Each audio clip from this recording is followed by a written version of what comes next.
According to the Military Watch magazine website, the Khaibar Shekan medium-range ballistic missile has emerged as one of the most significant challenges to the US-led war effort against Iran.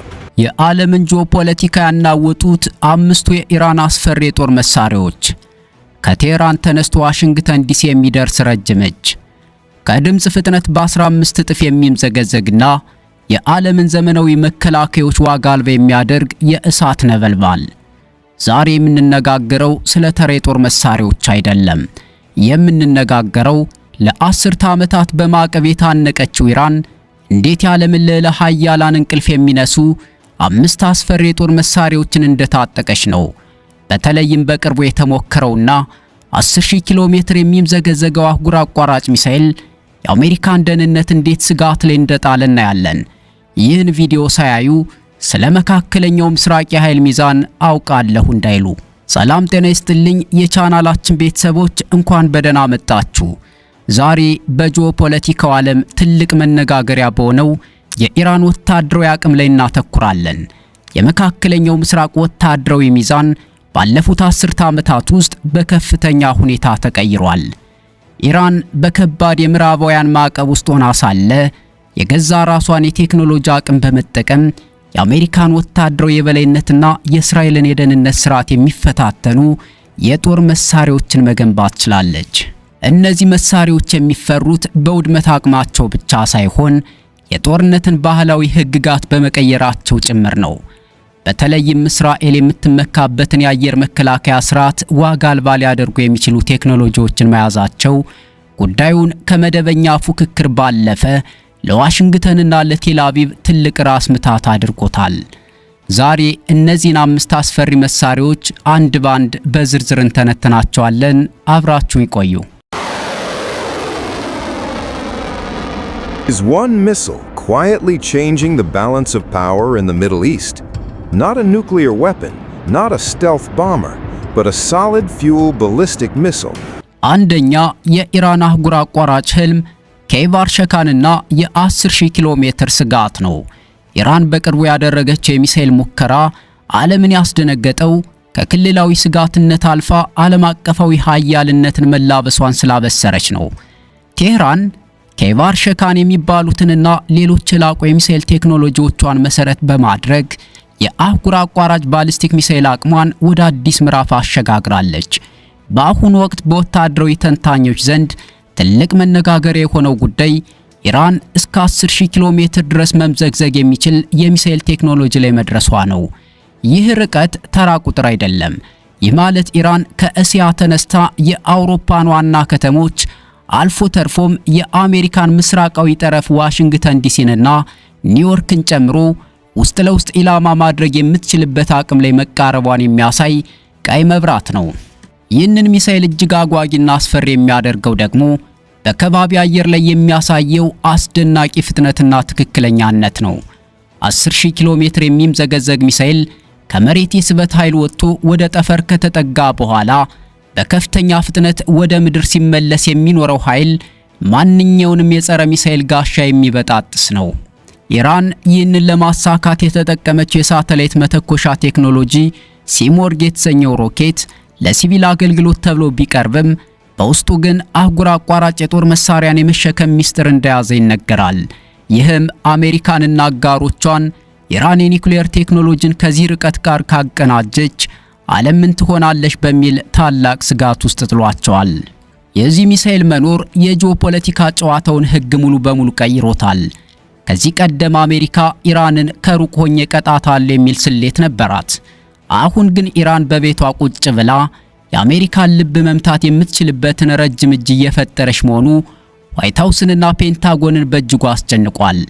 የሚሳኤል ለኢራን ወታደራዊ ክብር ብቻም ሳይሆን እንደ ሩሲያና ሰሜን ኮሪያ ካሉ ኃያላን ጋር ያላትን ወታደራዊ ትብብርና የቴክኖሎጂ ሽግግር ምን ያህል እንደገፋ የሚያሳይ ሕያው ማስረጃ ነው። ይህ ግዙፍ የ10000 ኪሎ ሜትር ርቀት ቴህራን በአንድ ጀንበር ከክልላዊ ተፋላሚነት ወደ ዓለም አቀፋዊ ስጋትነት መሸጋገሯን ያበሰረ አስደማሚ ወታደራዊ ድል ተደርጎ ይወሰዳል። በሁለተኛ ደረጃ ላይ የምናገኘውና የአሜሪካን እንዲሁም የእስራኤልን ወታደራዊ ስትራቴጂስቶች እንቅልፍ የሚነሰው የኢራን ግዙፍና የተራቀቀ የሚሳኤል ክምችት ነው። ቴህራን ባለፉት 10 ዓመታት ውስጥ በከባድ ማዕቀብ ውስጥ ሆና ሳለ ትኩረቷን ሙሉ በሙሉ በሀገር ውስጥ በሚመረት የሚሳኤል ቴክኖሎጂ ላይ በማድረጓ በአሁኑ ወቅት በመካከለኛው ምስራቅ ትልቁንና እጅግ የተራቀቀውን የሚሳኤል አቅም ለመገንባት በቅታለች። ይህ የጦር መሳሪያ ክምችት ተራ የቁጥር ብልጫ ሳይሆን ዘመናዊው ዓለም የደረሰባቸውን እጅግ ውስብስብ ቴክኖሎጂዎች የቀላቀለ ነው። በተለይም በቅርቡ ይፋ ያደረገችው ፋታህ 1 የተሰኘው ሃይፐርሶኒክ ሚሳኤል የዓለምን የጦር መሳሪያ ሚዛን በአንድ ጀንበር የቀየረና የብዙ ሀገራትን የመከላከያ ስሌት ያመሰቃቀለ ክስተት ሆኗል። የዚህ ሚሳኤል አስፈሪነት የሚመነጨው ካለው ወደር የለሽ ፍጥነትና ቅልጥፍና ነው። ፋታህ 1 ከድምፅ ፍጥነት በ15 እጥፍ በበለጠ የመጓዝ አቅም ያለው ሲሆን ይህ ማለት ከባቢ አየርን ሰንጥቆ ሲወጣና ወደ ኢላማው ሲወረወር የሚፈጥረው ጉልበት ለመከላከያ ስርዓቶች ምላሽ ለመስጠት ጊዜ የማይሰጥ ነው። ከፍጥነቱ በላይ ግን እጅግ አስገራሚ ባህሪው በአየር ላይ ያለ አቅጣጫውን በከፍተኛ ሁኔታ የመቀየር ችሎታው ነው። አብዛኞቹ ባሊስቲክ ሚሳኤሎች አንድ ጊዜ ከተተኮሱ በኋላ የሚከተሉት መንገድ አስቀድሞ የሚገመት በመሆኑ መከላከያ ሚሳኤሎች ሊመቷቸው ይችላሉ። ፋታህ 1 ግን እንደ እባብ እየተጠማዘዘ ስለሚጓዝ በአሁኑ ወቅት በዓለም ላይ ያሉ የትኞቹም የሚሳኤል መከላከያ ስርዓቶች የእስራኤሉ ኩራት የሆነው አይረን ዶም ወይም ዘመናዊው የአሜሪካው ፓትሪዮት ጭምር ሊከተሉትም ሆነ በቀላሉ ሊያከሽፉት እንደማይችሉ በወታደራዊ ባለሙያዎች ዘንድ ይነገራል። የኢራን ወታደራዊ ጡንቻ በዚህ ብቻ አያቆምም። የርቀት ስፋቱ ሌላው ትልቅ የስጋት ምንጭ ነው። ከቴህራን ተነስተው ቴል አቪቭን በቀጥታና በትክክለኛነት መምታት የሚችሉ ከ2000 ኪሎ ሜትር በላይ ርቀት የሚምዘገዘጉ ኬቫር የተሰኙ ሚሳኤሎች መኖራቸው ቀጠናዊውን ፖለቲካ ሙሉ በሙሉ ቀይሮታል። ይህ ማለት እስራኤል ብቻ ሳትሆን በመካከለኛው ምስራቅ ቁልፍ በሆኑ ቦታዎች ላይ የሚገኙ የአሜሪካ የጦር ሰፈሮች በሙሉ በሚባል ደረጃ የኢራን ሚሳኤሎች ክልል ውስጥ ገብተዋል ማለት ነው። የግዙፍ የሚሳኤል ኃይል ኢራንን በቀጥታ ጥቃት ከመሰንዘር የሚገታ ትልቅ ጋሻ ከመሆኑም በላይ በጠረጴዛ ዙሪያ በሚደረጉ ንግግሮች ላይ ከፍተኛ የፖለቲካ የበላይነት እንዲኖራት አስችሏታል። በሶስተኛ ደረጃ የምናገኘውና በአሁኑ ሰዓት በዓለም ዙሪያ በሚገኙ የጦር አውድማዎች ላይ ስሙ በጉልህ እየተነሳ ያለው ሻሂድ 136 የተሰኘው ድሮን ነው። ይህ መሳሪያ በወታደራዊ ተንታኞች ዘንድ የድሆች የአየር ኃይል የሚል ቅጽል ስም የተሰጠው ሲሆን ምክንያቱ ደግሞ ግልጽ ነው። እጅግ አነስተኛ በሆነ ወጪ የትላልቅ ሀያላን ሀገራትን የጦር መሳሪያ የበላይነት ድባቅ መምታት መቻሉ ነው። አንድን ሻሂድ 136 ድሮን ለመስራት የሚያስፈልገው ወጪ $20,000 አይበልጥም። ይህም ከአንድ ተራ መኪና ዋጋ ጋር ሊመጣጠን ይችላል። ነገር ግን ይህች አነስተኛ ድሮን የምታደርሰው ጥቃት ግን በሚሊዮን የሚቆጠር ዶላር የሚያወጡና ዓመታትን የፈጁ ዘመናዊ የአየር መከላከያ ሚሳኤሎችን በከንቱ ያስጨርሳል። ይህ መሳሪያ ኢራን በከፍተኛ ወጪ የሚገነቡ የጦር መሳሪያዎችን በዝቅተኛ ወጪ እንዴት ማሸነፍ እንደሚቻል ለዓለም ያሳየችበት የፈጠራ ውጤቷ ነው። የሻሂድ 136 አስፈሪነት የሚመነጨው ከቴክኖሎጂው ውስብስብነት ሳይሆን ኢራን ከምትጠቀምበት ስልታዊ ጥበብ ነው። ቴህራን እነዚህን ድሮኖች በብዛት ወይም በመንጋ የመተኮስ ስልትን ትከተላለች።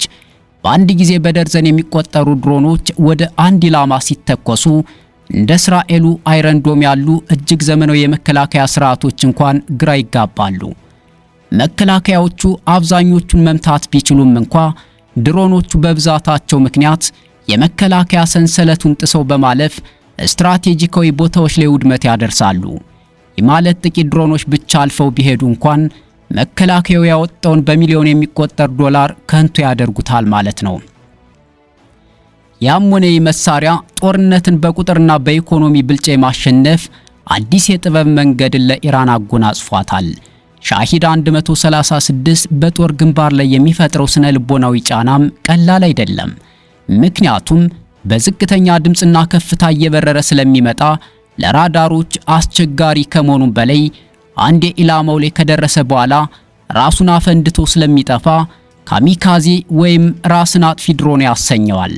በአጠቃላይ ሻሂድ 136 አሜሪካና እስራኤል ለዘመናት የገነቡትን የአየር ላይ የበላይነት ጥያቄ ውስጥ የከተተና የጦርነትን ትርጉም ከጥራት ወደ ቁጥር ከውድ መሳሪያ ወደ ርካሽና ውጤታማ አማራጭ የቀየረ አስደማሚ የጦር መሳሪያ ነው። ሌላኛው የኢራን ኩራት ሴጅል ሚሳኤል፣ ከድብቅ ዋሻዎች የሚተኮሰው የኢራን ስልታዊ ዋልታ። በአራተኛ ደረጃ ላይ የምናገኘውና የኢራን የስትራቴጂካዊ መከላከያ ዋልታ ተደርጎ የሚወሰደው ሴጅል የተባለው የረጅም ርቀት ባሊስቲክ ሚሳኤል ነው። ይህ ሚሳኤል በኢራን ወታደራዊ መዝገብ ውስጥ ልዩ ስፍራ ያለው ሲሆን ከ2000 ኪሎ ሜትር በላይ ርቀት የመጓዝ አቅም አለው። ይህ ማለት ቴህራን ሳትነቃነቅ በመካከለኛው ምስራቅ የሚገኙ ማንኛውንም ኢላማዎች ከእስራኤል ከተሞች ጀምሮ እስከ ግብጽና ሳውዲ አረቢያ ድረስ በጥቂት ደቂቃዎች ውስጥ የመምታት ብቃት አላት ማለት ነው። ነገር ግን ሴጅልን እጅግ አስፈሪ የሚያደርገው የመጓዣ ርቀቱ ብቻ አይደለም፣ ሚሳኤሉ የሚጠቀምበት የነዳጅ ቴክኖሎጂ ጭምር እንጂ። ሴጅልን ከሌሎች ሚሳኤሎች ልዩ የሚያደርገው ጠጣር ነዳጅ መጠቀም መቻሉ ነው። ይህ ቴክኖሎጂ በወታደራዊ ሳይንስ ውስጥ ትልቅ ትርጉም አለው። ፈሳሽ ነዳጅ የሚጠቀሙ ሚሳኤሎች ከመተኮሳቸው በፊት ረጅም ሰዓታት የሚፈጅ የነዳጅ መሙላት ሂደት ስለሚያስፈልጋቸው የአሜሪካና የእስራኤል የላቁ ሳተላይቶች ዝግጅቱን ቀድመው በማየት ጥቃቱ ሳይሰነዘር የማክሸፍ ዕድል አላቸው። ሴጅል ግን ነዳጁ በውስጡ ተሞልቶ ስለሚቀመጥ በድብቅ ከመሬት ስር ባሉ ዋሻዎች ውስጥ ለረጅም ጊዜ ዝግጁ ሆኖ መቆየት ይችላል። ትዕዛዝ ሲሰጥም በደቂቃዎች ውስጥ ከዋሻው ወጥቶ ወደ ሰማይ የመተኮስ አቅም አለው። ይህ ድንገተኛ ጥቃት የመሰንዘር አቅም ዋሽንግተንንና ቴል አቪቭን በእጅጉ ያስጨነቀ ጉዳይ ነው። የአሜሪካ ሳተላይቶች የሚሳኤሉን ዝግጅት አይተው ማስጠንቀቂያ ለመስጠት ጊዜ ስለማይኖራቸው ሴጅል የማይታይና ድንገተኛው ጡጫ ተብሎ ይጠራል። በአሁኑ ወቅት በክልሉ የሚገኙ የአሜሪካ የጦር ሰፈሮች በሙሉ በዚህ ሚሳኤል የጥቃት ክልል ውስጥ መውደቃቸው ኢራን በአካባቢው ላይ ያላትን የፖለቲካ ተሰሚነት ከፍ አድርጎታል። ሴጅል ለኢራን ተራ የጦር መሳሪያ ሳይሆን ጠላቶቿ ወደ ቀጥታ ጦርነት ከመግባታቸው በፊት ቆም ብለው እንዲያስቡ የሚያስገድድ የህልውና ጋሻዋ ነው። በመጨረሻም ምንም እንኳን እንደ ቀሪዎቹ በሚሳኤል የሚተኮስ ወይም የሚታይ እሳት የሚተፋ ባይሆንም የኢራን የሳይበር ጦር አቅም አምስተኛውና እጅግ ረቂቁ መሳሪያ ሆኖ እናገኘዋለን። በዘመናዊው ዓለም ጦርነት የሚካሄደው በምድር በባህርና በአየር ላይ ብቻ አይደለም። የዲጂታሉ ዓለም አዲሱና ዋነኛው የጦር አውድማ ሆኗል። ኢራን ባለፉት ዓመታት በዚህ የማይታይ ጦርነት ውስጥ ያላትን ብቃት በተደጋጋሚ አስመስክራለች። የመሳሪያ በተለይም አሜሪካና እስራኤልን የሚያሰጋቸው የጠላትን ወታደራዊ ኃይል ሳይገጥሙ የሀገርን የጀርባ አጥንት ማሽመድመድ ስለሚችል ነው። የኢራን የሳይበር ጠላፊዎች የጠላቶቻቸውን የኢኮኖሚ ተቋማት፣ የውሃ ስርጭት መሰረተ ልማቶችና የኤሌክትሪክ ኃይል ማመንጫዎች ውስጥ ዘልቀው በመግባት ትልቁ ዝግብና ውድመት የመፍጠር ከፍተኛ አቅም አላቸው። ይህ የሳይበር ጥቃት ጸጥተኛው ገዳይ ተብሎ ሊጠራ ይችላል። ምክንያቱም ያለምንም ድምጽና ያለምንም የድንበር ጥሰት የአንድን ሀገር የህዝብ ህይወት በአንድ ኪቦርድ ንክኪ ምስቅልቅሉን ማውጣት ይቻላል። ለምሳሌ የእስራኤልን የውሃ ማጣሪያ ስርዓት በማዛባት ኬሚካሎችን እንዲጨምር ለማድረግ የተሞከረው ጥቃት ጦርነቱ ከወታደራዊ ኢላማዎች አልፎ ወደ ንጹሃን ዜጎች ማዕድ ቤት ድረስ ሊዘልቅ እንደሚችል ትልቅ ማሳያ ነው። ኢራን ይህንን አቅሟን የምትጠቀመው እንደ ግልጽ ጦርነት ሳይሆን ጠላቶቿ በኢኮኖሚና በማህበራዊ ኑሮ እንዲዳከሙ ለማድረግ ነው። ይህ ደግሞ በቢሊዮን የሚቆጠር ዶላር ወጥቶባቸው የተገነቡ ሚሳኤሎችንና ታንኮችን ያለምንም ጥይት ዋጋ አልባ ሊያደርጋቸው የሚችል ረቂቅ ጥበብ ነው። ስናጠቃልለው እነዚህ 5 መሳሪያዎች ኢራንን በክልሉ ብቻም ሳይሆን በዓለም አቀፍ ደረጃ ሊፈሯት የሚገባ ወታደራዊ ተዋናይ አድርገዋታል። ይህም አሜሪካና እስራኤል ከኢራን ጋር ላላቸው ግንኙነት እጅግ ጥንቃቄ የተሞላበት አካሄድ እንዲከተሉ ማስገድዷቸዋል። የቴክኖሎጂው ሽቅድድም በዚሁ ከቀጠለ ደግሞ የወደፊቱ የመካከለኛው ምስራቅ ዕጣ ፈንታ ይበልጥ ውስብስብ መሆኑ አይቀሬ ነው።